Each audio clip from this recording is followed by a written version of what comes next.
Nabentahan ng sasakyang galing sa rent tangay modus ang isang pulis sa Iloilo City. May report si Aileen Pedreso ng GMA Regional TV.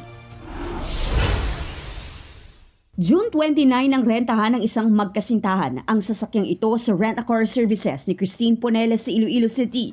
24 oras lang ang napagkasunduan, pero inabot na ng 3 araw, hindi pa rin daw na ibabalik sa kanila ang sasakyan. Medyo kinulbaan ako kay singko doon hindi na amuhaw. Kaya pinuntahan daw ni Christine ang hotel na tinutuluyan ng mga sospek. Doon niya na-diskubreng peke pala ang mga pangalan at ID na pinasa sa kanya. Naibenta na rin daw ang kanyang sasakyan. At ang nakabili, isang pulis. Documents nga gin-submit nila sa buyer, daw original siya nga yellow nga daan. Daan bala nga CR, ma'am. So kung hindi ka sagad magkilatis ang mga ORCR, makahambal ka gid nga ay original gid siya.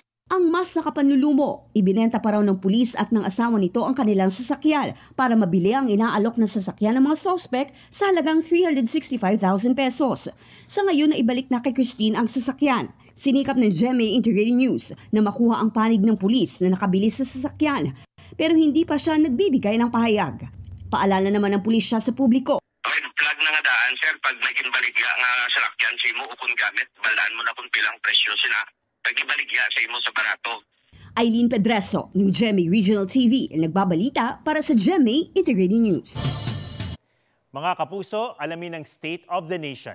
Mag-subscribe sa GMA Integrated News sa YouTube.